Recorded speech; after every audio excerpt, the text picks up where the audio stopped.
You're now listening to Sound Talent Media. Check out more shows at soundtalentmedia.com.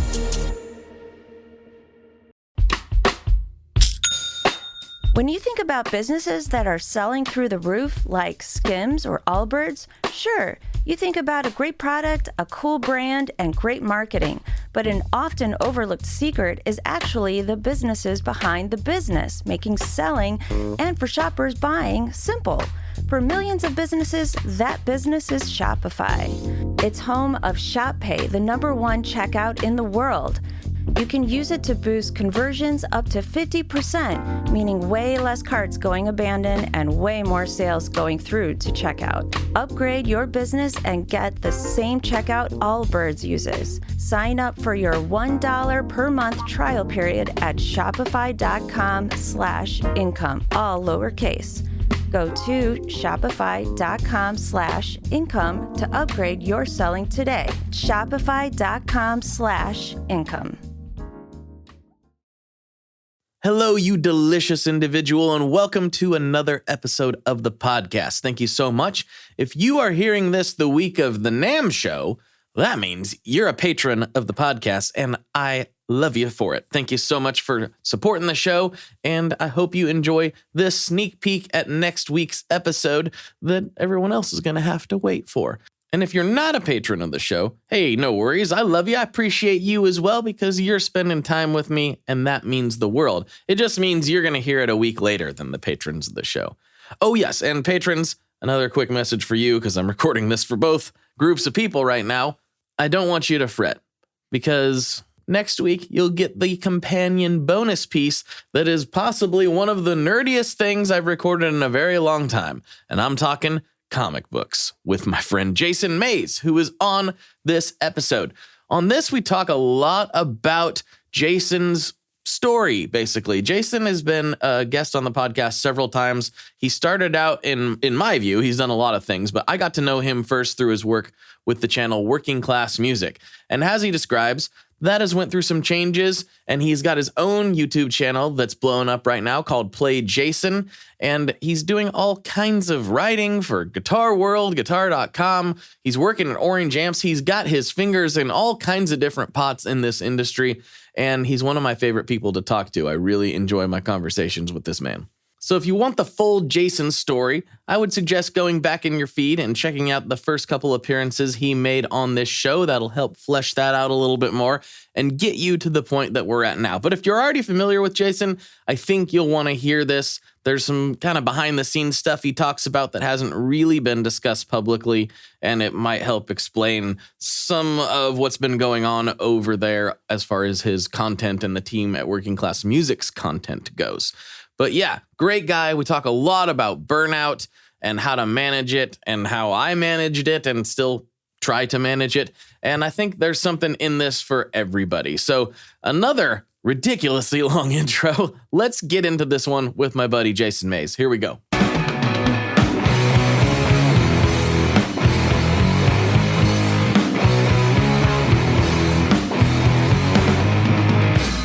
Hello, everyone. Welcome back to another episode of the Tone Mob Podcast, a show about guitar stuff, occasionally, sometimes. I'm your host, Blake Weiland, and with me today I have returning Mr. Jason Mays from PlayJason and Working Class Music and Guitar.com and Orange and what else? I mean, how many different things can we slap on this right now? What's going on? Guitar World. The Fretboard Journal. Yep.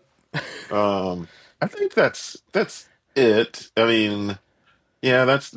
I do have a band, but that we're not big, so it doesn't. Yeah, but you're back at it though, like officially, right? Yeah, yeah. So you could add Young Mountain in there. Mm-hmm. How do you have time to wear all these hats? What is going on? I don't. I don't. That's been the ongoing joke. To be honest with you, like I don't know how I have the time for all of this. Like a part of me now realizes why I'm single because I don't have any time for anything else. Mm-hmm. But really, it's just I've always had the motto: if something's important to you, you'll make the time. And luckily, things tend to overlap. So, like for instance, right now the band is waiting for the record to be mixed, and we're not probably doing anything until like March. So March, April.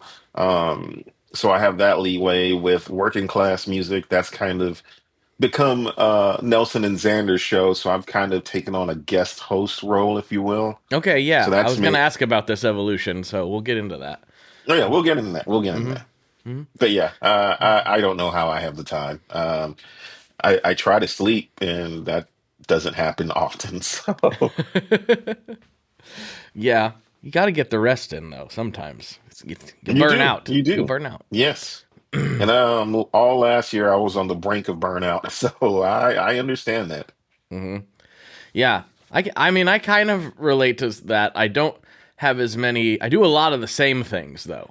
It's like now I'm doing 3 podcasts a week, but it's all kind of different formats ish, but still same setup, same like me talking into the microphone to another person. So it's not a lot of variance there as far as like what is required of me. It's just a lot more of it. But you are doing like a bunch of stuff where you kind of got to get your mind into different modes. Like writing is not the same as shooting videos, not the same as writing music. So No. how do you mentally switch between those when you've got deadlines? It depends. Like for instance, some of them I can be fortunate enough to like I can write articles on my lunch break or whatnot, so there's time for that.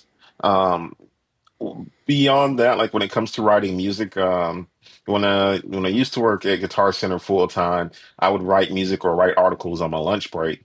Um, and then for me, it's just with yeah, everything would happen on my lunch break because it's like, okay, we have a pedal that's coming out that I need to play. I would play it on my lunch break to get familiar with it, or I would, start the article, or just jam around and play music. And like with those ideas, I'll just take them home. So it's like, Hmm. okay, so I'm familiar with this, I'm familiar enough with the pedal when I'm home where I can just jam with it. Or I've already started the article so it doesn't take as long. Like I know the gist of it. Or I've already started writing the script for whichever show I'm on. Or, if I have a musical idea, um, if it's one, I can kind of just sketch out a whole song. So when I go to record the demo, um, every part, I'm not going to say every part, the core idea is there, the core song idea is there. So it's not like, I mean, on the flip side of that, like when I am recording and creating, like, um, I'm just locked into that. Like I'm just recording and like creating and like, for instance, early in December, one of my friends came in town. His name is Nick, and I used that time to write music and use him kind of as an inspiration for that.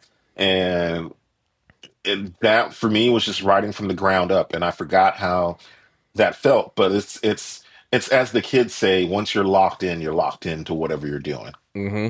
For sure, for sure.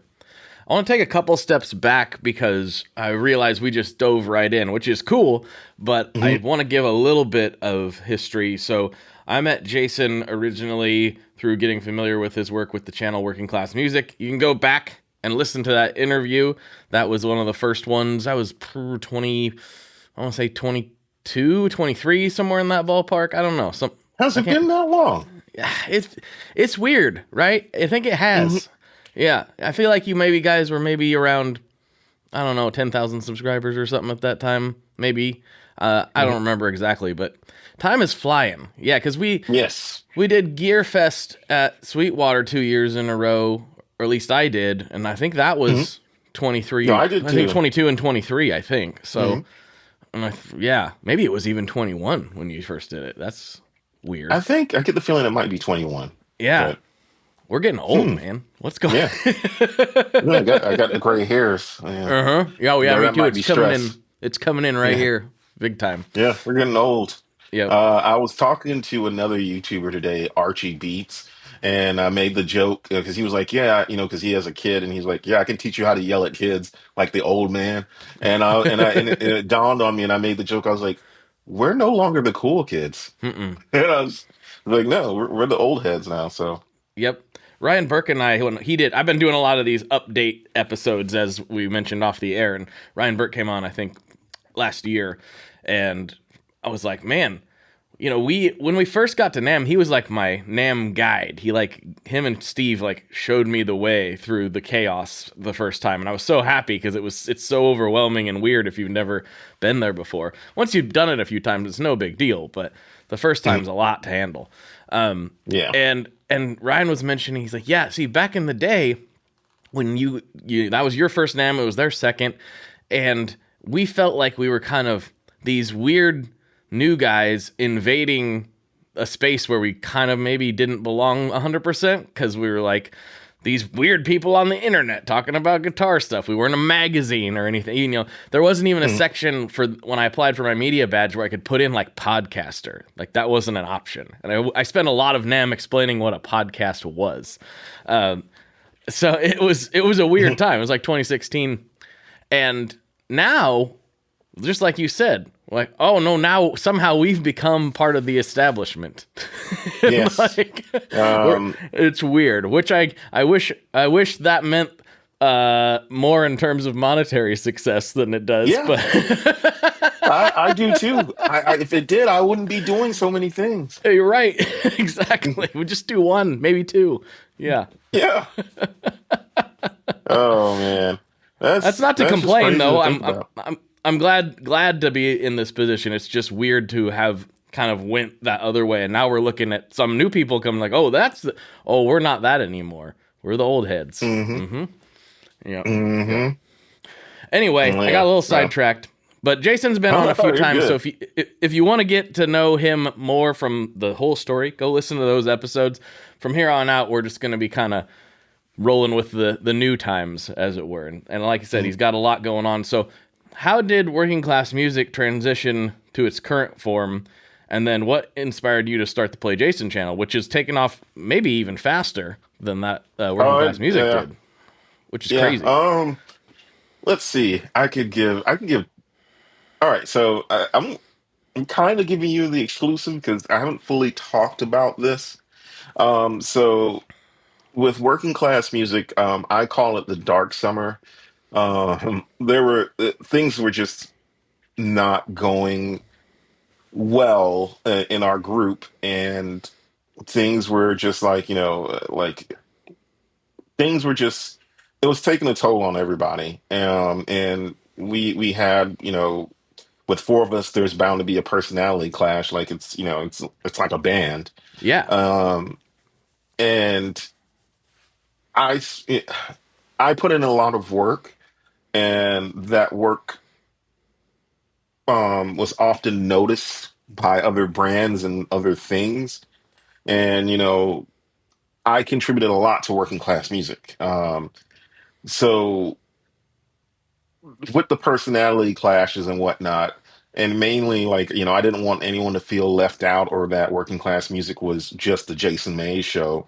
So for my own mental health and just my own thing, I did PlayJason as my own thing. I can do what I want. I can talk about what I want. Like I can review the gear that I want.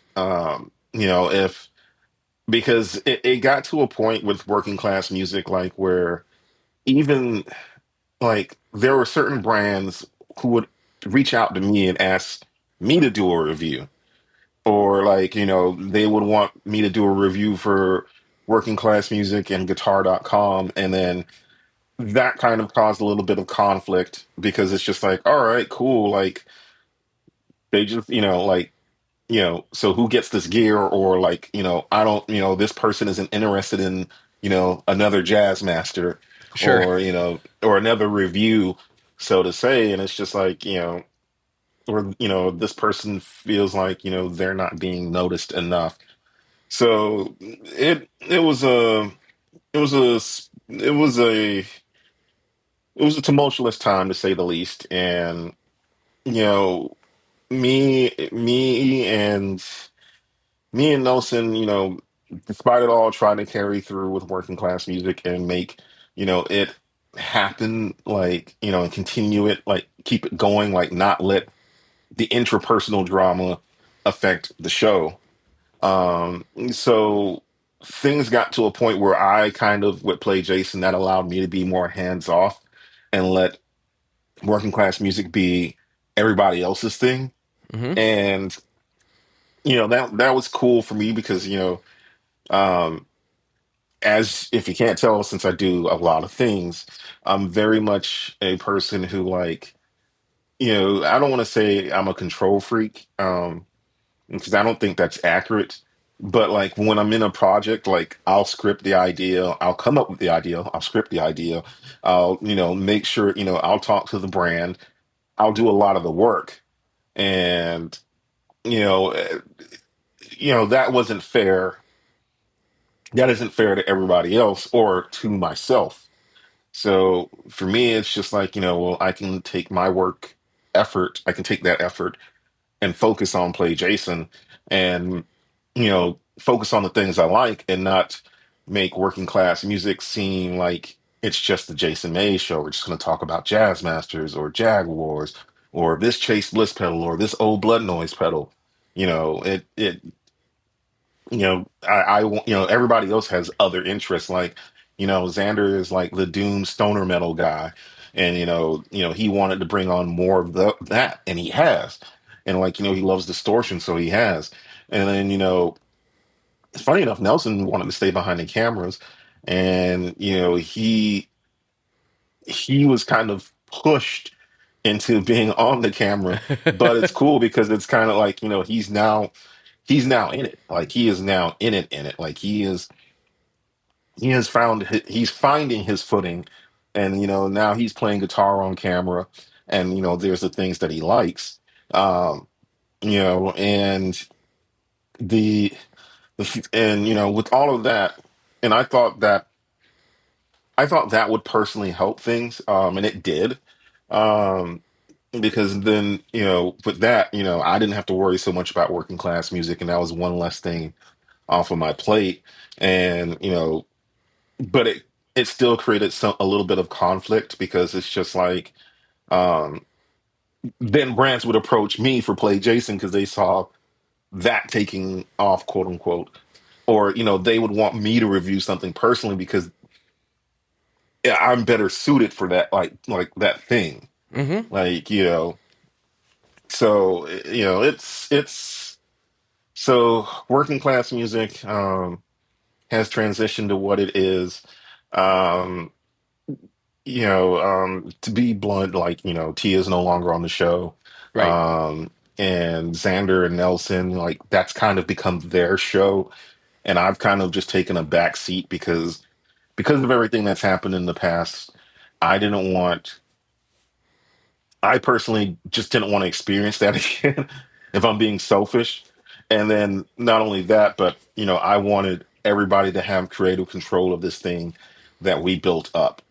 And so, now it's really, like I said, it's really their show, and I'm just a guest host from time to time, like when things overlap and make sense. Mm-hmm. Um, and kudos to Nelson, because he stepped up from a person, like, not just being behind the camera, not knowing anything about the gear world, to like now being on the camera, like talking to vendors, talking to brands and stuff, and just taking up so much of the role that I did. Like, besides him just editing the video, he's now scripting. He's and same with Xander. Like, and I think, yes, there has been a shift, but I think overall it's for the better of everybody. Like, like the shift that did happen, it's I think it's for the best of everyone. I know some people might, you know, not like that change, but it got to a point where if it didn't change, personally speaking, if it didn't change, I'm gonna keep it a buck. It things had gotten so bad that if it didn't change, I just didn't want to do it. Like, and Mm-hmm. my compromise was kind of to take a back seat, because there were things that I just weren't enthralled about. So, my compromise was to take a back seat, um, not to, because she's her own person, and you know, Tia was unhappy with a couple of things, so she left. Mm-hmm. But so for me, I started focusing more on Play Jason, and then Xander Nelson started carrying the show, and for me, like transitioning to Play Jason was rewarding in the sense of like, okay, cool, I get to talk about offsets and jazz masters and and weird pedals and the things that I truly enjoy, and I don't have to sit there and be like, um, I don't want to, I don't have to sit there and do a review on something that, or a video on something that I don't really care for, you Mm-hmm. know. So Play Jason has allowed me that freedom to explore those things, and then not only that, like conceptually, um, like there were things that we couldn't do. Like each of us had ideas, and we couldn't. We're not going to say we couldn't do. We didn't do working class music, and like I know myself and Tia wanted to do like a history of thing, and I just kind of was like, well, you know what? It'd be kind of cool to do a history of the Starcaster, and and I was like, oh wait, I could do this on this, and I can just do the thing. And for me, I say all of that to say to sum it up that I think right now both channels are better for how things have changed, and I think when I say better, I mean it's it's definitely more authentic, and because I mean like there was uh, like I think for me personally, like I'm very much a person where if I don't want to be there, if I if I'm not feeling it, I can't really hide it. Mm-hmm. And towards the dark times, that became really apparent, even to the point where people watching the show were like, "Jason, you look like you do not want to be there." So, yeah, so like, yeah, I think things are for the better now, and that change segued into Play Jason, and I think both channels are more, for lack of a better term, authentic. And with Play Jason, it kind of allowed me to do, leave me in my own devices and do the creative ventures that I wanted to do. And, and that's kind of just like, okay, cool. Like, it's more me. Like, it's something that like, I don't have to like, let me, like if there's certain brands that I don't want to deal with, I don't have to deal with. Right. Because it's hard on working class music when something comes up and I'm like, I'm not interested in that. I don't want to do it. But then I kind of have to, Mm-hmm. and it just sucks, like because it's like the thing that I would always try to say, like because objectively the product isn't bad, but I don't think I'm the person who it's for. And then there was some give and take with stuff like that, like some of us thought that, oh, that's a good solid point of view, and I was just like, not really. It's like not really, because like I don't care for this. So like that's my overall opinion. Like this isn't something I would use. Mm-hmm. Like, does it do the thing? Yeah. I can't say any more than that. Like, yeah, it sounds good. It does the thing. Like, I'm not a person that, would use it. But, it's objectively good, you know. Mm-hmm. So I say all of that to transition, like how so that transition in that, which which is funny because the um Dark Summer was like, well, I would say the dark few years, because like how that transition into like Young Mountain is basically, so I've been writing music with my friends Mike and Spencer for the last 10 to 12 years. So, we know each other, and they were in Young Mountain and blew up, and, we weren't friends for a while. And the thing is, I've always been used to being like the if Mike and Spencer are like Paul and John, then I would be like George. Mm-hmm. So, so. with the band, like it kind of just went through this dark period of us just trying to like reestablish ourselves, and through that there was a lot of just a lot of bad, like basically. And it wasn't anything like dramatic in the sense of like, like most band dramas. It's just some people, for lack of better term, like, because I'm still friends with everybody. Like I'm Like still you good still friends hang with out. everybody. Yeah. Yeah, like yeah, but for lack of better term, everybody kind of lost interest, besides me and the singer. And so with this new record, like writing the music for this new record, I was like, in my mind, I'm like, well, this is kind of a dark period. And I've always been the ambient guy. So how about I write a pop record? And and it's just been like pulling teeth to get this thing done. And it's funny because the record is called God Bless Us Oblivion, and that became the real joke. Is like, oh yeah, this, yeah, God Bless Us Oblivion, because yeah, we went through hell. Like, so a lot of that was forged through that. And when Play Jason was going on, like I took more time. I would compartmentalize time to that. And getting older, you don't play music for the same reasons anymore. For me, it's just a cathartic release. I don't expect to be worldwide famous touring. Um, but for me, it's just kind of like the thing that I do so I don't go crazy. Hmm. Um, and y- you know, again with this record, it's the first time that I've written music. I'm not going to say the first time. It's the first time where I didn't have Mike and Spencer to fall back on, and I have quote unquote something to prove with that. So that's because like, oh, I got to prove that I'm a good songwriter on my own.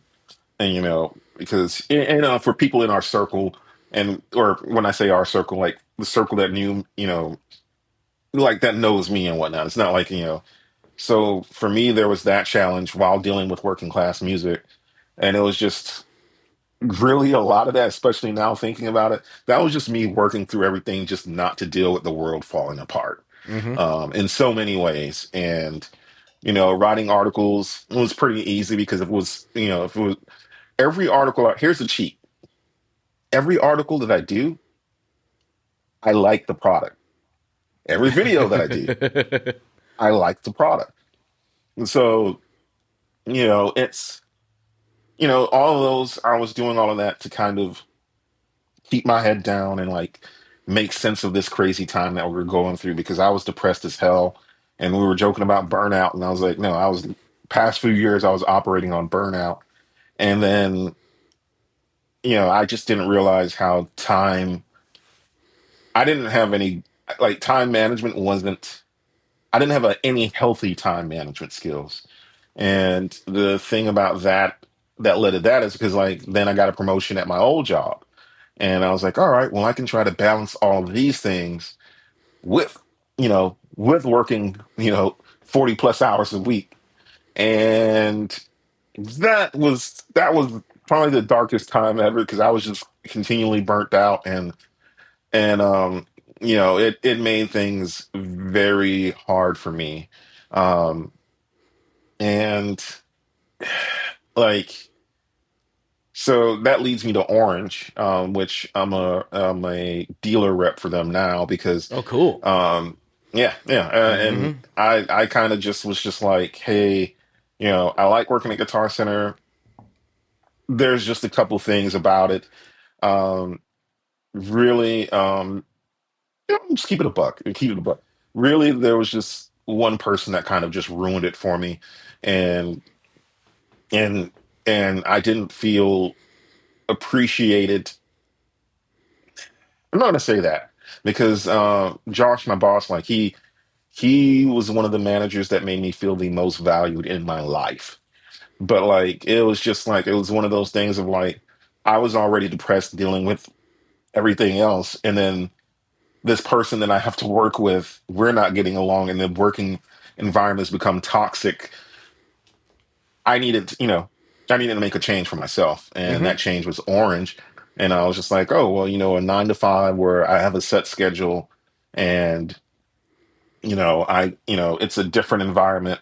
And after 15 years of doing music retail, I was just like, all right, here we go. Let's try this. Mm-hmm. Yep. And so, Hey Rocky, What's up, Vincent? did you hear about the latest? Latest what? The latest drop from Maris. It's totally insane. No, tell me more. Maris just released Enzo X. What's that? Enzo X is a supernova expansion from the original Enzo into the highest quality and most flexible studio synthesizer ever created in a pedal format. Whoa! Enzo X combines 5 synth types, 5 drives, 3 reverbs, and 5 modulations. It also includes a full 2.5 second stereo delay, all in one pedal. That sounds hard to use. It's not. The UI is from the same family as the Mercury X and the LVX. It's super easy to dive in and see exactly what you are tweaking in real time. Oh, I see. It's right there on the screen. Yep. Is it just for guitars, though? Nope. You can plug almost anything into the Enzo X, including your MIDI controller. That sounds incredible. Where do I get it? You can pick up Enzo X online at maris.us or at any of their fine retailers across the globe. Did you just say across the globe? They know what I meant. Wait, are we getting paid for this? I'm still waiting on that cash money from last time. He better at least give us pizza for dinner. I'm not giving him his Enzo X back until he does. For more information, make sure you check out maris.us, and apparently I have to go order a pizza.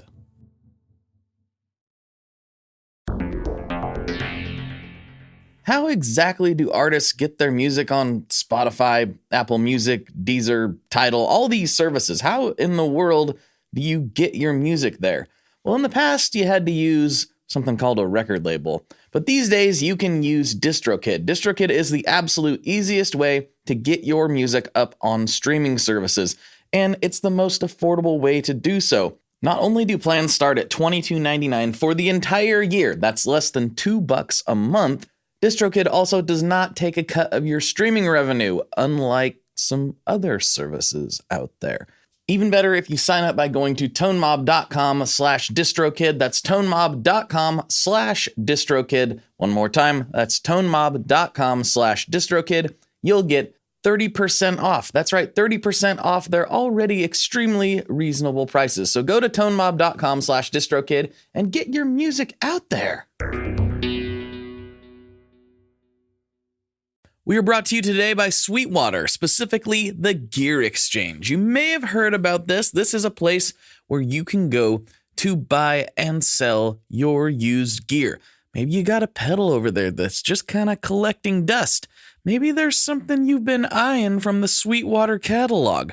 Well, right now is a great time to turn that unused gear into something you're actually going to use. Even better, if you sell on the Gear Exchange, you can keep 100% of the sale as long as you choose a Sweetwater gift card as your payout method. That is not too shabby because, let's be honest, most of this buying and selling we do is just to fund new gear purchases, and that is a great way to reach a wide variety of customers and keep 100% in your pocket, or rather on your pedal board.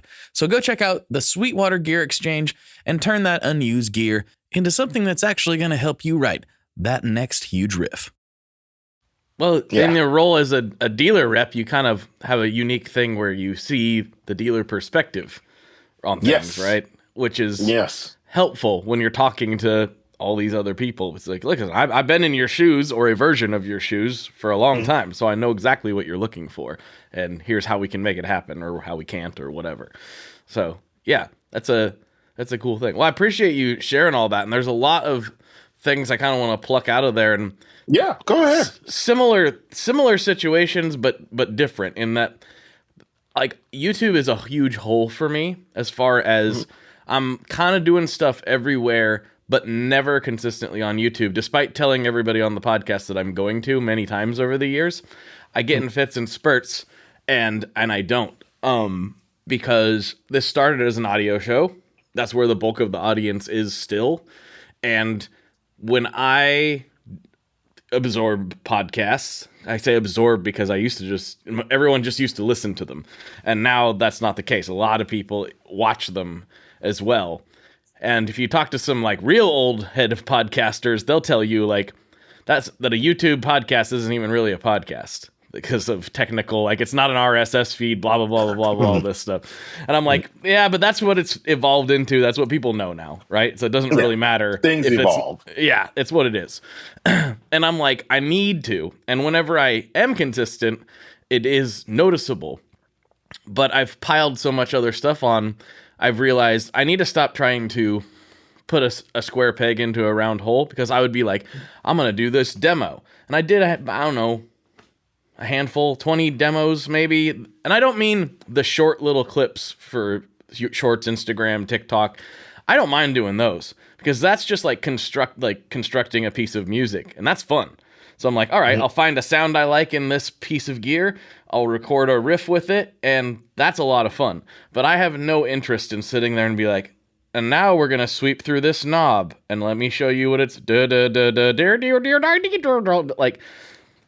People need that, but I'm not the guy for it. I'm just not. I'm not interested. Like, it's funny you say that, because that's another reason why I wanted to do PlayJason, because I got tired of playing by those rules. And I was like, initially, like, especially when I pitched it to Nelson, I was like, look, I just want a short videos and just straight to the point. And it's just like, because I was like, I'm the type of person where I don't need to see a person play with knobs, like, to know what, to get an idea of what it's going to do. Like, there are people that do that great. And like, there are people like this. There are people that can have like a 30-minute plus show, you know, and I'm not one of them. Like, talking to people, yes, but like demonstrating gear, no. And the thing for me is just like, I took the motto, like, it gets cumbersome, because then not only that, like, if you're making those long videos and those long demos, you have to edit that, or and then you have to put it out. And like, honestly, I think some people, after doing YouTube for a while, and granted, I don't think I'm anywhere near successful, and I don't say that just for like pity or whatever. Like, I literally don't. I see the habits of the people that are, and I would go crazy. Like, they do so much, like they live, but at the same time, they have to, because that's their career. Um, and it's one of those things of like, you have to balance you have to balance things out.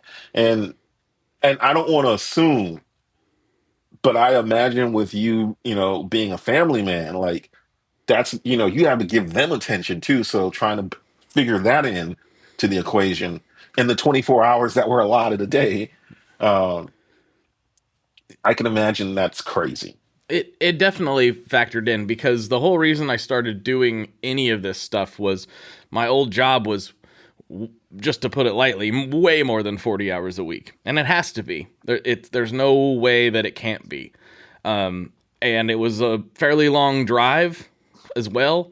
Atlanta traffic's a lot worse than Portland traffic, so I feel weird complaining about that to you. But it was an hour and a half both ways, which is 3 hours a day, and that was a lot to me. Not by distance, it wasn't. It's just traffic. It's just what it is. And I was like, I gotta get out of here, because I'm spending basically all of my time here. And it was a good job, good people, all that stuff. But I was like, I don't want to spend most of my life at this place. I want to spend it doing things that I am excited about.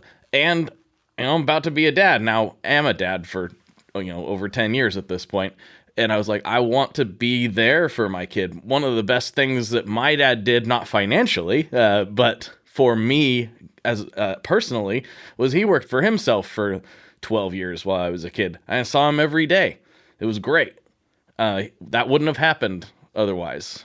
He's not an entrepreneur type the way I am. So as soon as as we were older, he was like, I'm going to go back to the 9 to 5. That's where he's more comfortable. But it was great to have him around for all that time. And I was like, if I can give that to my kids, I'm going to try.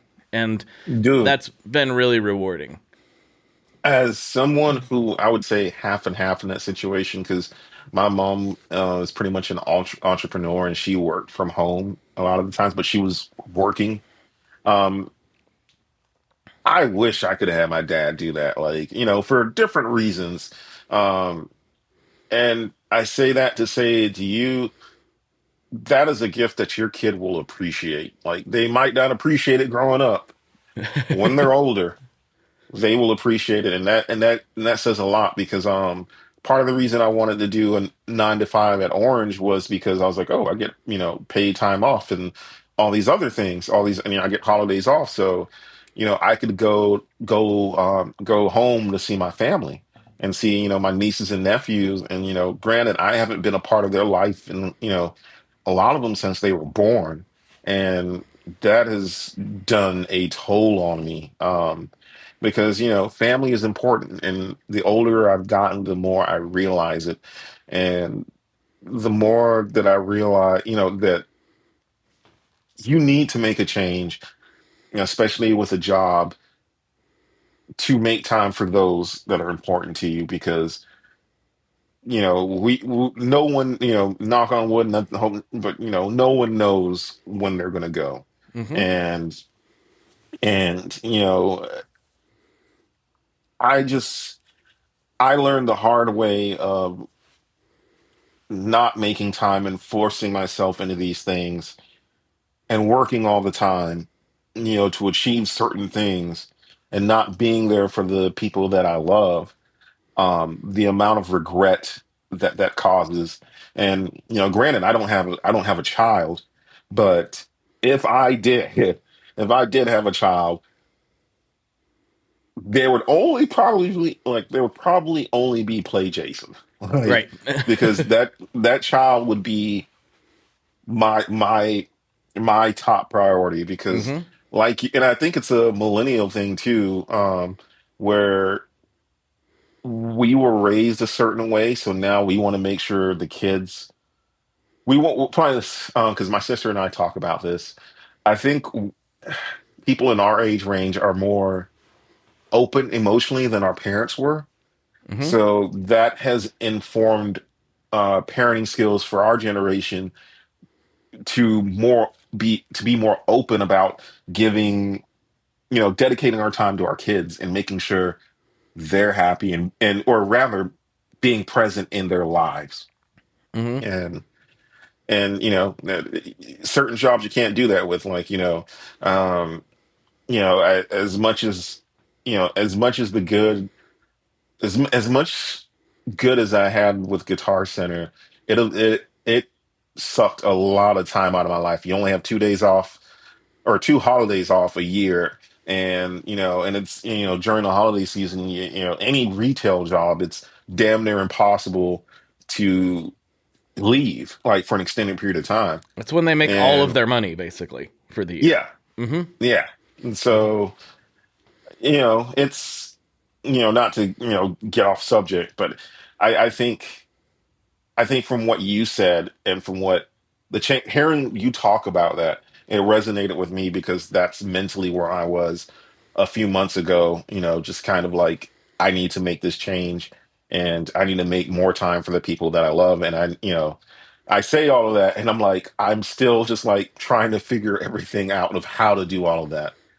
So Yeah. Well, and I'm not the best at it, but over time I've kind of figured out like what it required for me to be able to do that. And I've said that because I've gotten this question before and I've kind of answered it in various places, but there is, for me, and I don't know if this is the same for everybody, but there's a time where you've got, and maybe you're in that mode right at this moment. It kind of seems like you might be, where you kind of have to do like 3 to 4 full-time jobs for a while.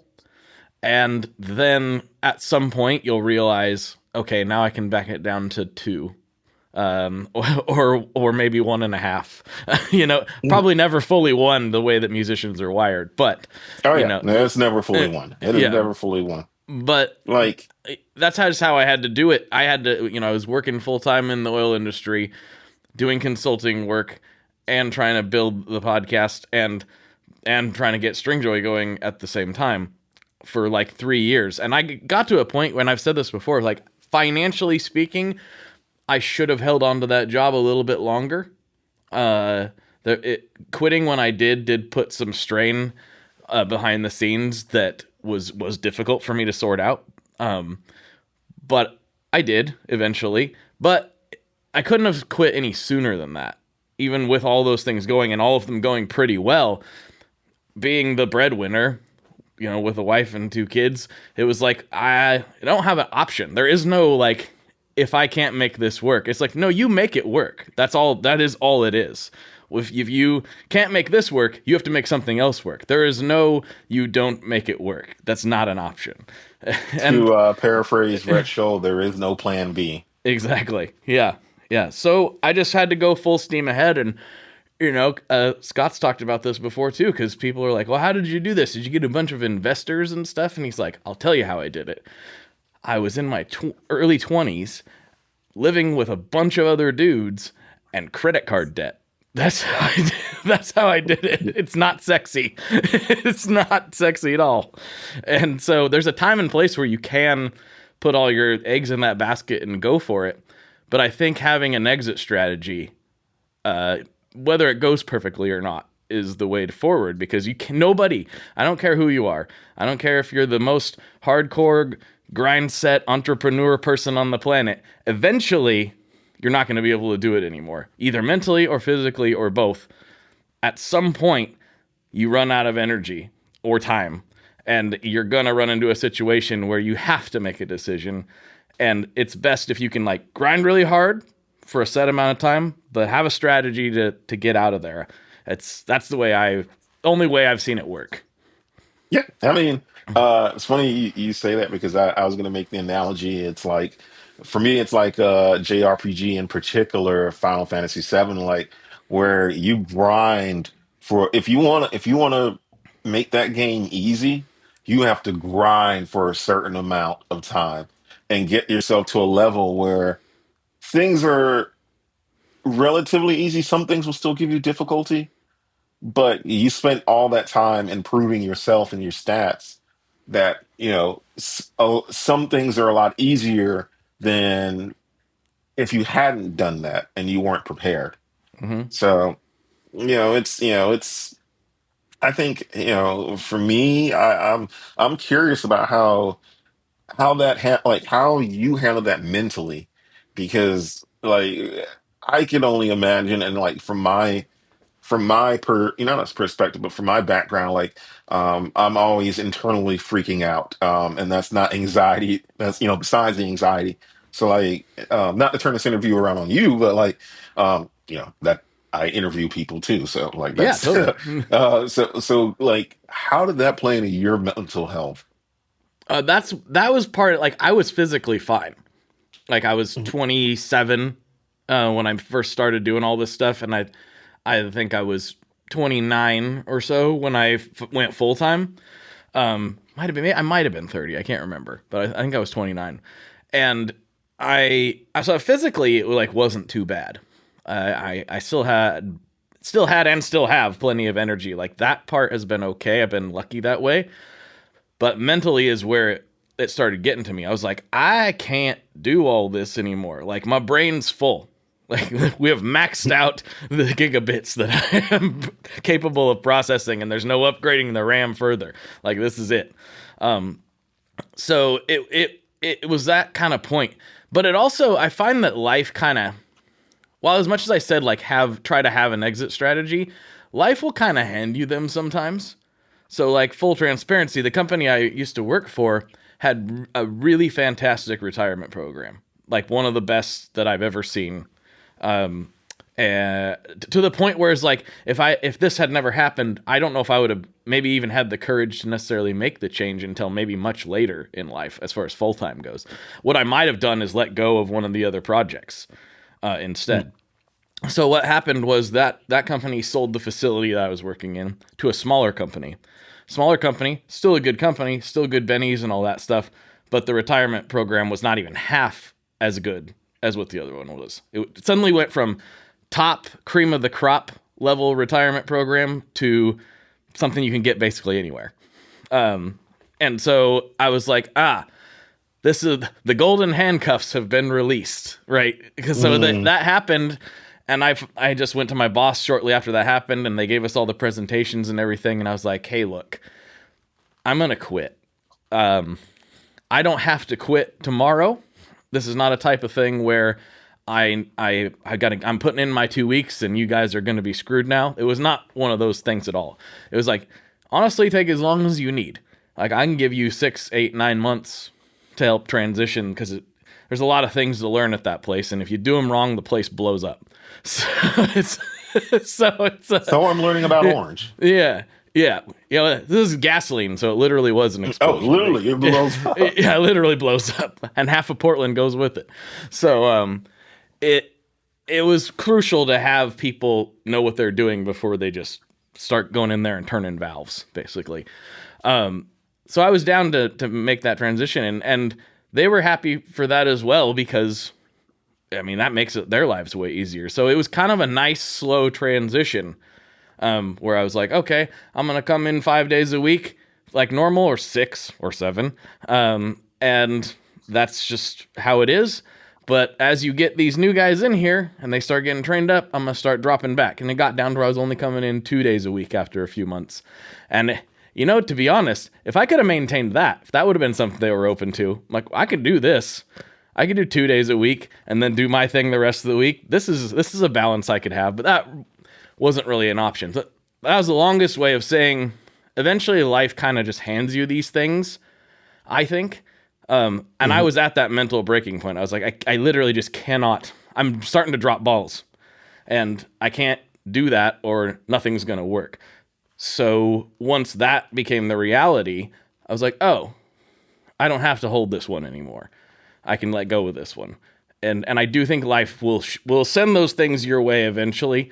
But if it doesn't, and you find yourself in that situation, you got to just figure out which ball you can hand off the same way that you did. Like, this isn't working anymore.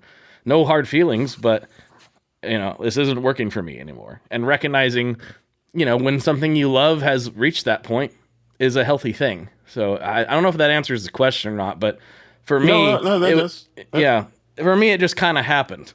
But I was ready for it, mostly. As ready as you can be. So, I think that's the thing, though. I don't think a lot of these situations, I don't think we are ever truly ready. We can prepare ourselves as much as possible. And, I guess, if you financially prepare yourself, then you're always ready. But sort of, yeah. Yeah, sort of. If you got the money, then you're always ready. But like, I don't know, like, the thing for me was coming back from that and coming back from the burnout and trying to figure out, how do I love these things? Because, like, like you said, handing off the ball, and I did that a little bit, but I guess I'm wondering, like, for you, was there a period of, like, did you just stop and you were like, do I still love doing this? Do I want to do this? Like, how will I continue doing this? Yeah. Or was it just like you said, life just kind of presented this way and it just worked? It just worked. A little of both, because, like, I knew I wanted to get into this industry because these are the things that I was doing for free anyway.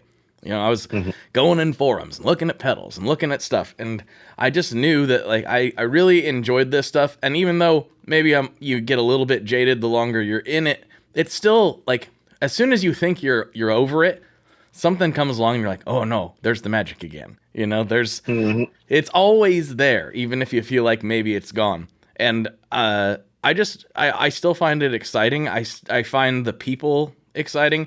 And what really keeps me going, as far as my excitement level, is doing this. This never gets old. Recording the podcast with people never bores me. I'm never not excited to do it. And so that's kind of related to where I was like, I don't want to do demos. Like I don't mind doing the short form creative parts and doing the mixes and all that. That's fun. I like doing that stuff. But I don't want to sit down and explain to you how to integrate MIDI into your pedal board. I just don't. I don't want to. Oh, fair enough. Fair Some enough. people do. But what I do love doing is this. And so that's where I'm like, yeah, I guess if I'm going to like find a piece of content or a content style rather that I like to do, I'm just going to do it as hard as I can. And that's kind of the mode I'm in right now. It's like I said, doing 3 podcasts a week, all slightly different, but all similar enough that they fit into my skill set. See, I will say, it's pretty awesome to hear that like that's how you came to that conclusion of how to do that.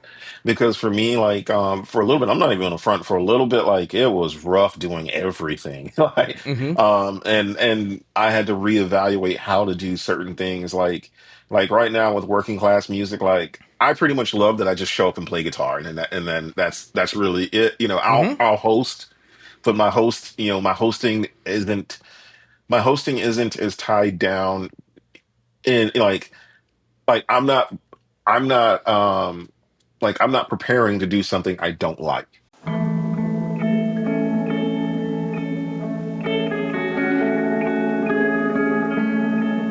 Hello there. I'd like to introduce you to your new best friend, the Chase Bliss Audio Lossy. Lossy is a collaboration between Chase Bliss and Goodhertz. And it's meant to give you some control over those weird digital artifacts that come with very compressed audio. You're hearing it right now. All the changes that are taking place are strictly coming from my playing dynamics. I'm just interacting with the pedal and letting it do its thing. In some true stereo goodness. If you'd like some more details about Lossy, I'd invite you to head over to chaseblissaudio.com. I think you're gonna like what you find. Yeah. And to me that is so rewarding because it's like even with PlayJason, it's like, all right, most of the shit I like. So like, you know, well not most, all of it I like. Like, and I can think of creative ways of how to do this. So there's that.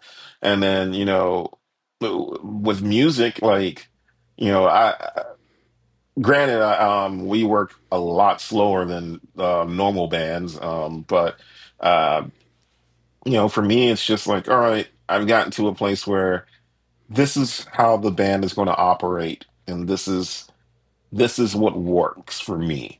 And you know, granted, you know, everybody wants to be the biggest rock star on the planet. You know, I just realized that I like making music, and as long as I can make music with my friends, that's all that matters. And you know, because I value the relationships more than the music, and even like with YouTube and the way things are, like again, to be blunt, like a lot of this, like when I stopped and tried to figure out how to do all of this again and how to approach this, because there was, it's funny because if you look at like the writing history on for guitar.com, there's a good little gap, and that gap is indicative of when I was working full time and I didn't have time for it, and I was figuring out, and that was suffering.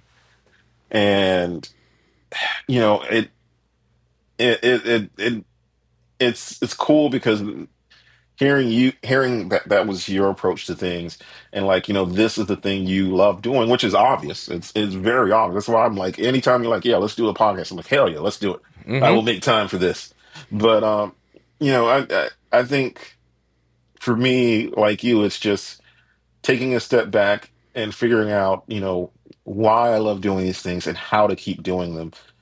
Because, you know, not to jump back and forth, but like if working class music would have kept on going, I would have quit and I would have not been doing that because, you know, it in the way that it was, it just was not sustainable mentally, or, you know, at least for me mentally, it was not.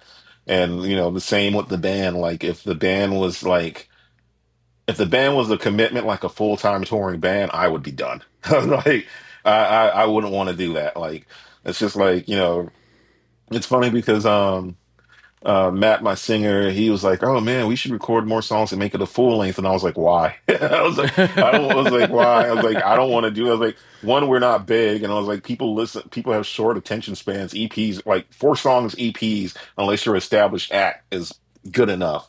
EPs and singles are good enough. Like, I was like, those will generate the demand. Um, but like, if we like even if we were like a full-time touring band, I would have quit because I couldn't. I couldn't mentally do it. So, this is the way that we have to operate in.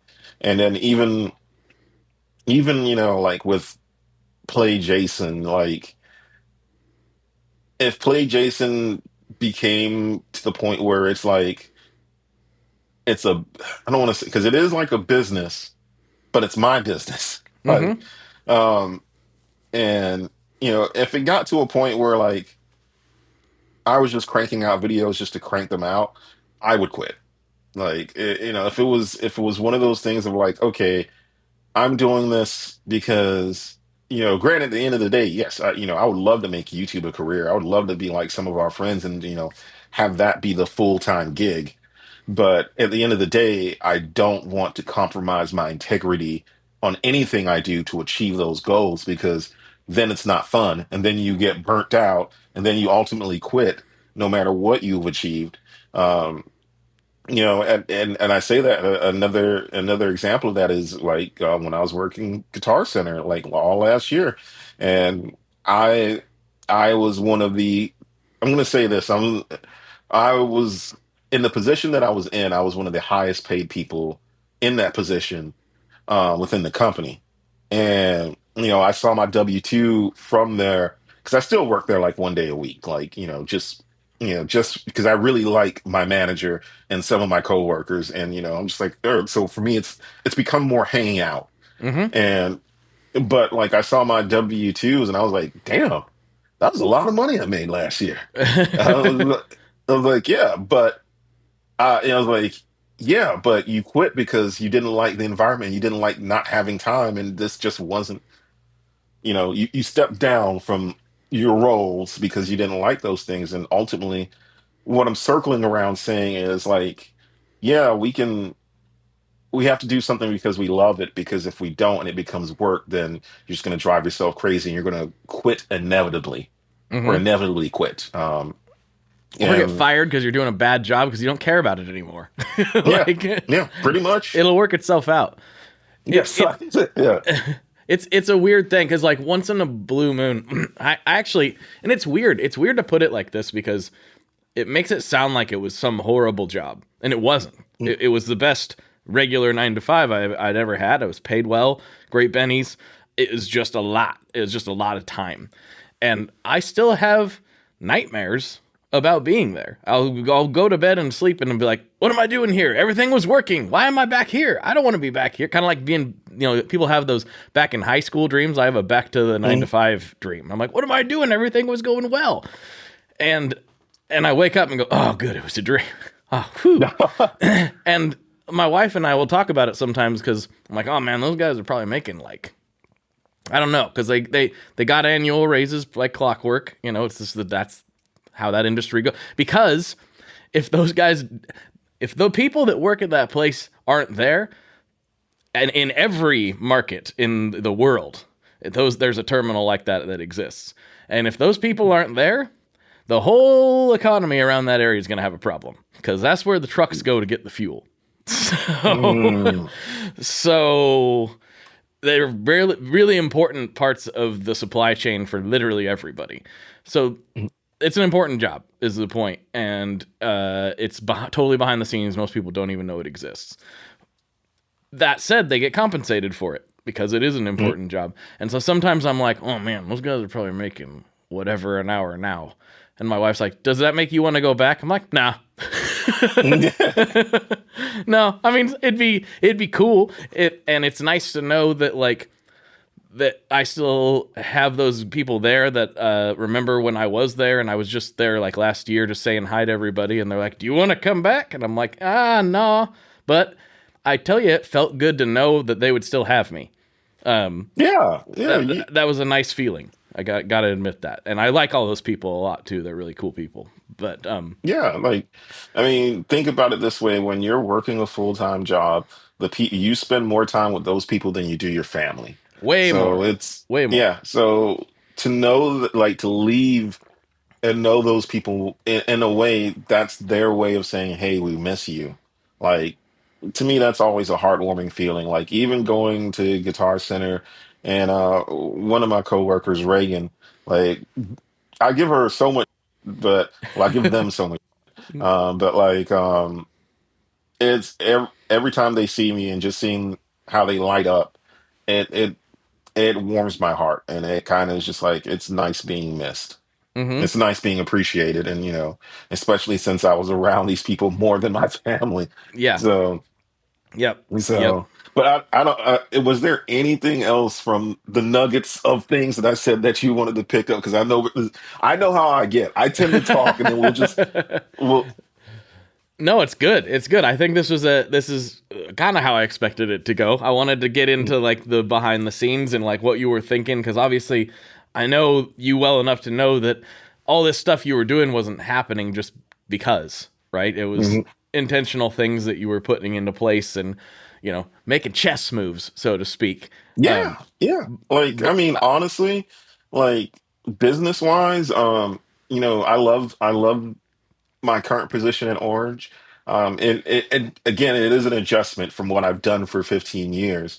I love my current position there, but one of the things I kind of want to do, like, I was like, man, I would kind of want to. I feel like I would be good A&R, because I was like, not only have I had like touring experience and been in a successful band, but I also know a bunch of YouTubers, and like, there's a couple situations where I'm just like, dude, like, I can get these into people's hands, and like I'm that guy. And and mhm. and for me, maybe one day I'll end up in a position like that. But that, outside of the journalism stuff, like, journalism is where I'm like, please, somebody either pay me to be your media person, or pay me to write. Like, I was like, those are the dream jobs for me, because and granted, like, Orange has been refreshing because it's been such a wonderful change of pace. Especially, having like a desk job, and and not dealing with the negative sides of that, because here's the thing about life and work. There's going to be negatives on everything you do. Mhm. It's just, do the positives outweigh the negatives? And then this is a situation where it does. And for me, it's, like, looking at working class music and just the way that it is, like, you know, it's funny because on the show, I'm the numbers guy, like, behind the scenes. So it's just like, I'm always like, oh, did this perform this way, or this, and this. And then, but my rationale is, ultimately, I look at it as like, are we being true to ourselves? Mhm.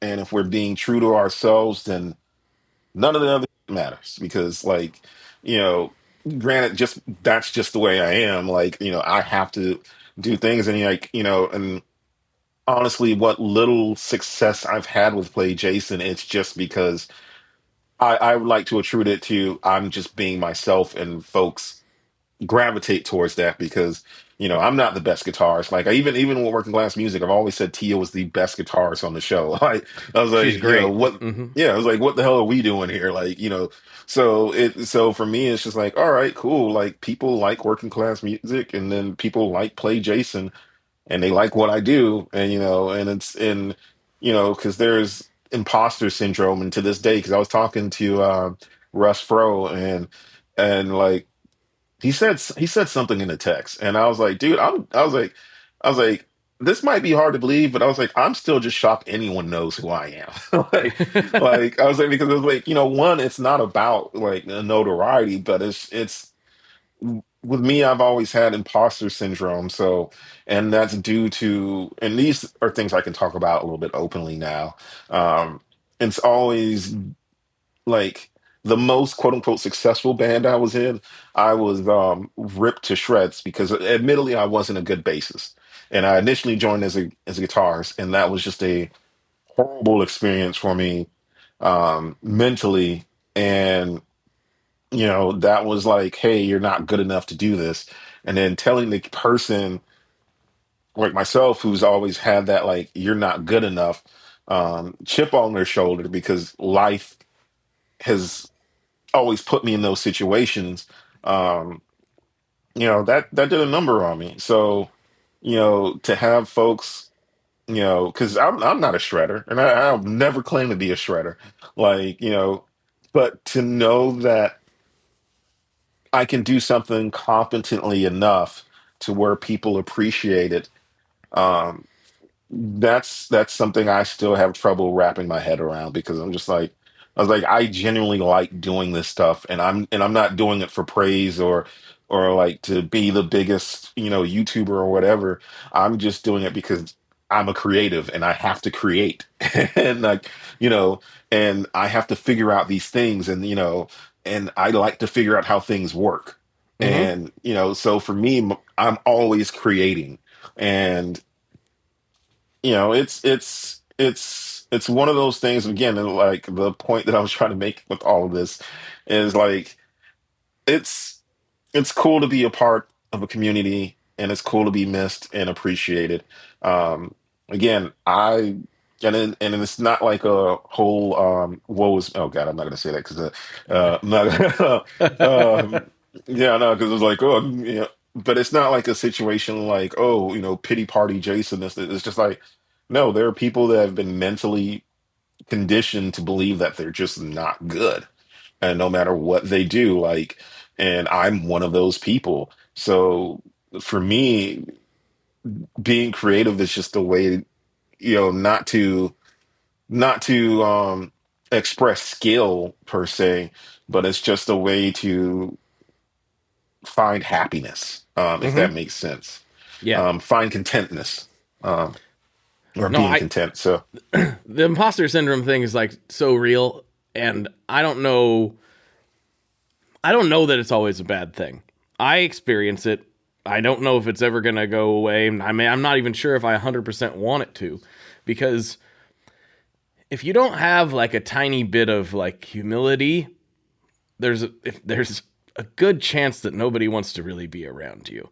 You know what I mean? Like even the people that I know that are really talented, maybe they're super shredders or they're talented at one thing or another. None of them are people that are like, I'm the best.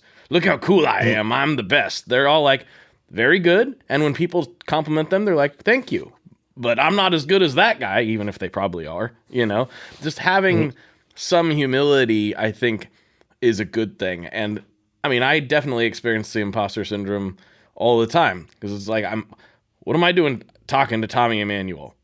Well, that doesn't make any sense. I barely know power chords. What are we doing? What are we talking about? We had an amazing conversation. It was incredible. It's happened enough times. And one thing I said on a recent episode is the way you get through imposter syndrome is by being good. And good can mean different things. Like, I think I'm an okay guitar player. I can fumble my way around and play some version of something that'll sound okay in most situations. I don't even know what it is half the time. I'm just like, put my finger on that fret, and yeah, I guess that'll work. Like, I don't know. There's so many people, so much more technical, all of our friends, so much more technically proficient than me, but I do what I do, and I've had to just kind of accept that's okay for some people. I've had enough people ask me to play on their stuff at this point that I'm like, I guess some people like the weird things I do, and that's just what I need to be okay with. I don't need to be Steve Vai. Steve Vai is Steve Vai, and that's fine. That's totally cool. And admittedly, that's not even the kind of music I gravitate towards anyway. Most of the stuff I like is much simpler than that. And that's probably part of why I play the way I play. And I don't think it's fair to compare ourselves to I mean, it's nice to have benchmarks, and it's always good to strive to improve yourself. But I don't think that necessarily means that you can't be content with your playing, because I'm pretty content with my playing these days. I'm happy enough. There's things I wish I could do, that if I spent 13 hours a day trying to figure out to do, I could probably figure it out. But I don't want it that bad. I've got other things that I want more. And one guy I had on the podcast years ago, who I'm actually going to be getting back on pretty soon, is Daniel Donato. And he is a prodigy, like just insanely good. But one thing that he said really made me happy. He's like, well, yeah, I maybe have some innate talent in this. He clearly does. But he's like, I also spent 13 hours a day playing guitar for like 5 years straight. I'm like, well, I've never done that, and I'm never going to do that. So you deserve to be able to play better than I do. You put in the work. Yeah. Like two things. I'm gonna touch on two things on that. You put in the work. So yeah, you know, you deserve that, and that's been my whole thing. Like from working class music to everything that I do is like if you put in the work, you know, you can reap the rewards. Now, do I think, you know, it's funny because do I think I'm a good guitarist? No. Like, no. But I've been around creatives and I've focused on songwriting, so I can say I'm an okay songwriter. Like, so, and like when I'm doing demos, you know, I realized from watching YouTube, from being an observer, like, hey, cool, I know that you can play, you know, watching YouTube videos and like people are just shredding away. And I'm like, that's cool. Like, that's cool. But I just want to hear what this does, or how this Right. sounds, like Yeah. something simple. So, you know, for me, that's, you know, there's the thing of like, I think everybody should strive to be better. But for me, it's always been hard to strive to be a better guitarist because I end up inevitably going back to being a better songwriter. Like I'll start messing around with a scale or something. I'm like, ooh, this connects to this. And then I'll turn that into like a riff idea. So it's very interesting from that point of view. And I will say this, like something else you said, the people that are mega successful in my life, the people that are like put it like this, I like because I don't want to cool brag or humble brag or whatever, but it's just like um a part of the reason why I struggle with imposter syndrome is because I am surrounded by so many amazingly talented, quote unquote, famous people, and they're just like they're super chill. They're super chill about it, and like you know, like, but at the same time, I know the amount of work that it takes to get there, and and you know, there is something to be said about innate talent because I do think that exists. But at the same time, you know, the gym buff in me, even though I've fallen off, as I've always said that is, you know, talent and skills are like muscles. Like the more you work out, the stronger you get, and the less that you do it, the more you fall off. So it's, you know, it's always been one of those things for me. Like right now, my piano skills are but you know they're not as good as my guitar skills because I've been playing guitar more, way more. But you know, it's funny because like the song, like there's a song that I recently wrote with with my friend Nick, and I'm like, oh, that's a piano chord, and I cheated on like how I like did it because it was like MIDI and whatnot, and I was like, oh, but I can play that. So I was Right. like, oh, that's gonna make me play piano more. Yeah. No, I think that's a really So good analogy, and it's one that speaks to me because I do, chasing tone with Wampler all the time, and him and Richard will joke around and be like, "Oh yeah, I was working out that. Well, I'm not nothing like Blake." And it's funny because they say these things because like a lot of the audience knows like I like to do powerlifting style workouts, and that's my thing I like to do. But what people I don't think necessarily realize is like when I was in like my teens and early 20s, I was like, I'm obviously short. I'm 5'7". Everybody has seen that, but like I was like a $150. Like, and if I don't train and eat the way I do, I shrivel right back down to that real fast. Like I don't have some people, the first time they get on a bench, they're throwing up, 275. I got friends like that never worked out, and they're just like, whoo, just strong. They're just naturally strong. That's not me.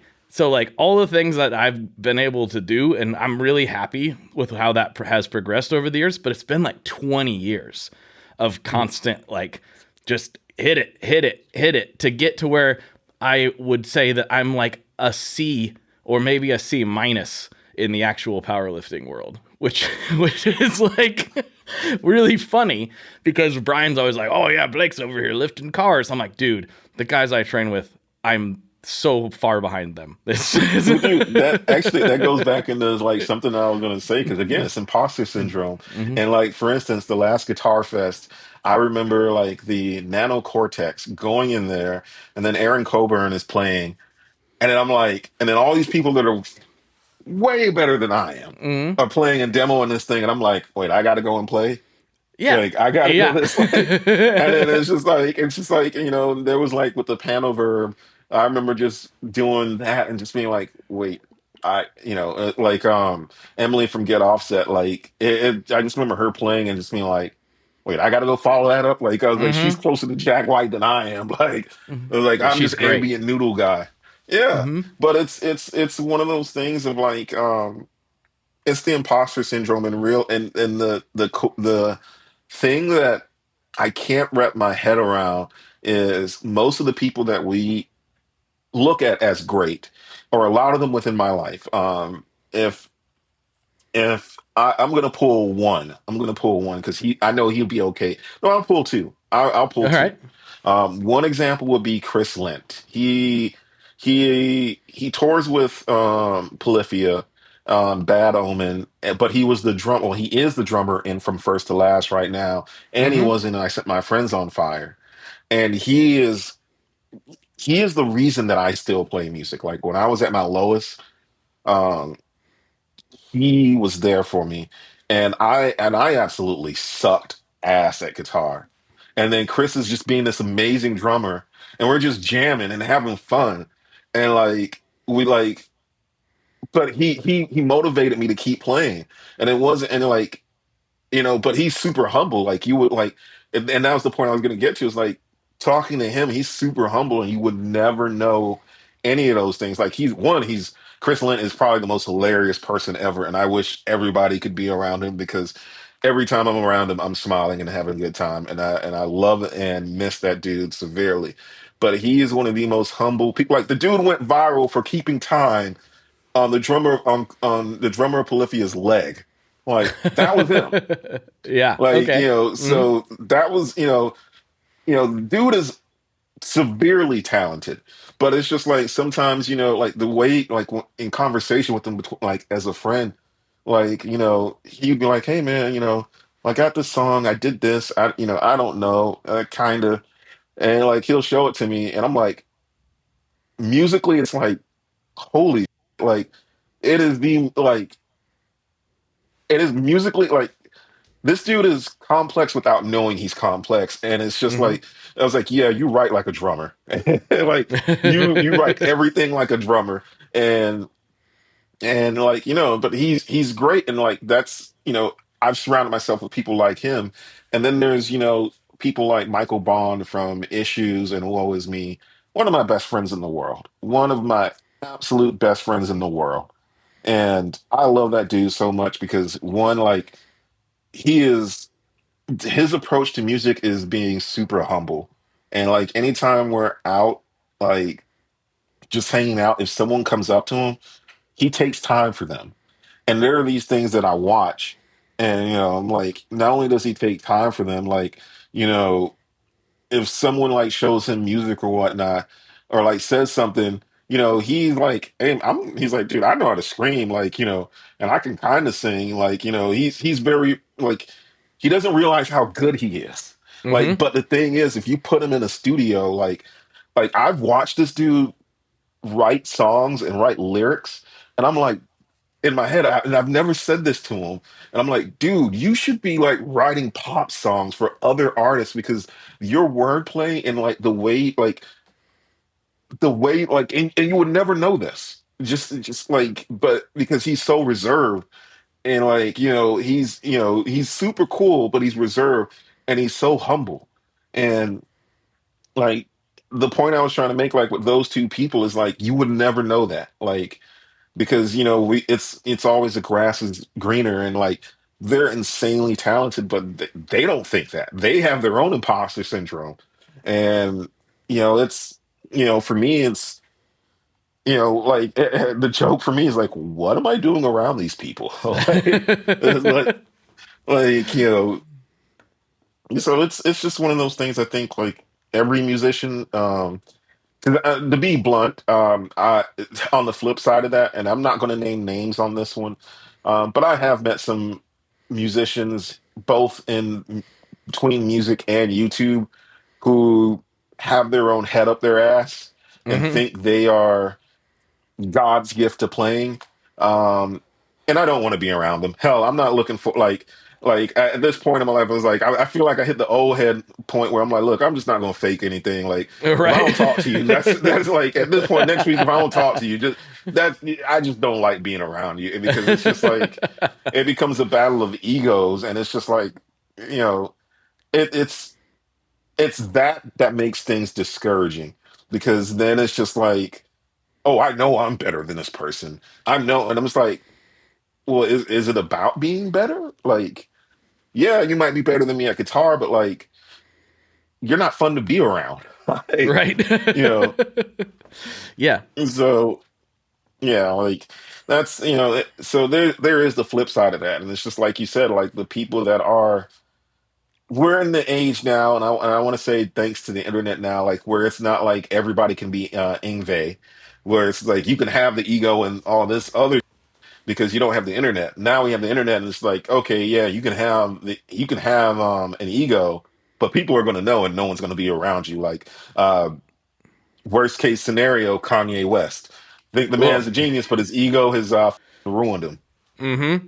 Yeah. amongst other things. But to, like, to, to, well, I think it's primarily. I think though, if I'm putting my fake paper psychology hat on here right now, guy who graduated high school's psychological analysis hat, I think that his ego was so big he thought he could get away with things that he can't get away with yeah, and shouldn't be able to get away with, quite frankly. Like he went so far that he thought, I think he genuinely thought, I can't do anything bad enough that people aren't going to still love me to some degree. I think that that's how far away he got. I mean, I don't know if he actively had that thought, but that's the way he oh behaves.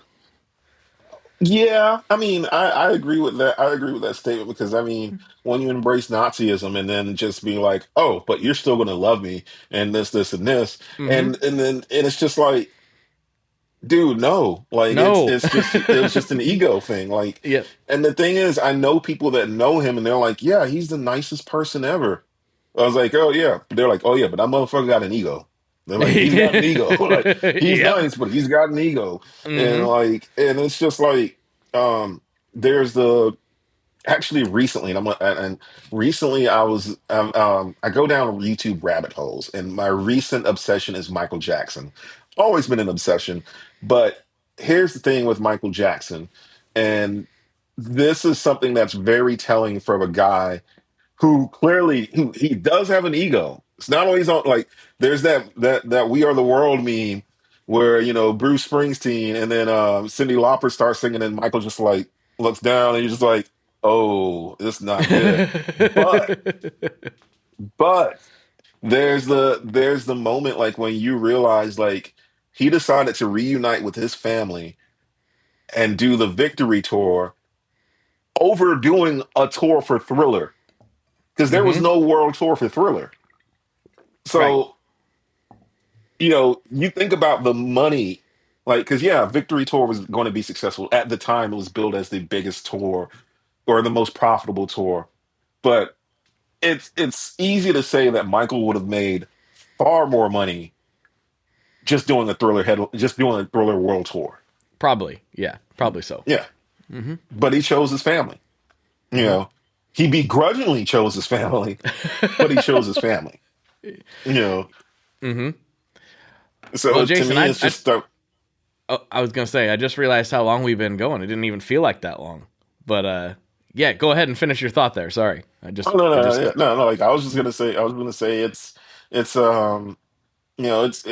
things like that where in his own way he was humble, like because that I mean that says a lot. Like jokes aside, like you're the biggest artist in the world and you chose to reunite with your family, because of your mother, Mm-hmm. like because of your mother, like that's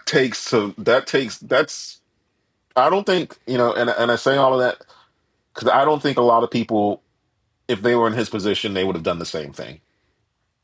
I don't even know that I would have. His dad was Yeah, so rough that it's like, yeah. man, I almost can't blame him if he decided to do something different. As important as I think family is, his dad was a bad man, not the good kind of bad. He was a bad Oh man. no, no. Like, I mean, their relationship is well documented, Mhm. and but the thing is, it's just like, because I'm not to put Michael on the pedestal, because that dude, like, some of the things I was like, oh yeah, that motherfucker got an ego, like but at the same time, it's just like, well, you can kind of back it up, like and like, I mean, because he was competing against Jermaine for the longest time, and Jermaine even wrote a diss song about him, but I'm like, damn, like, is it that bad? Like, is the there's healthy competition, and then there's that level. But, Right. but even then, to be at that level and to humble yourself, like, to me, that says a lot. To Hmm. me, like, and the point that I was trying to make is, like, most people and I say this with imposter syndrome, the people that we know are far more talented and skilled than ourselves, a lot of the people in our friend group, they think the same thing we do. Right. Right. Right.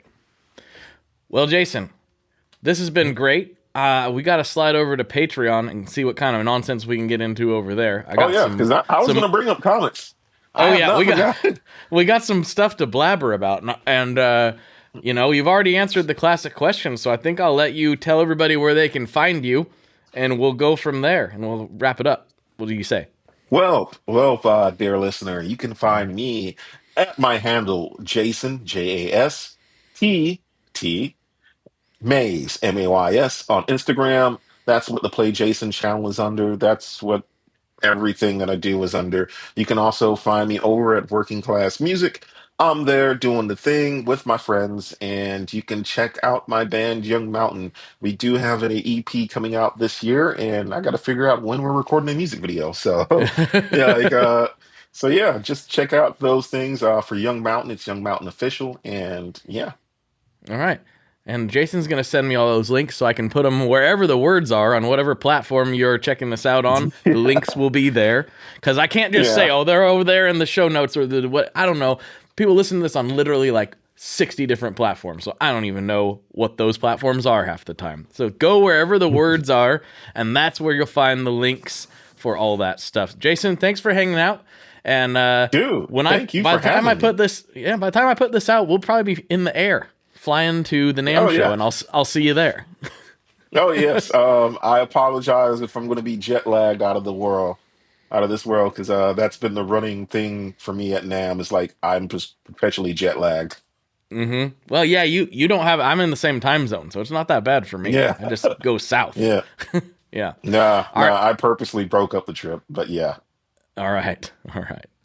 All right, everybody. We will talk to you on the internet very soon. For Jason, this is Blake, and as always, folks, good luck and good tones.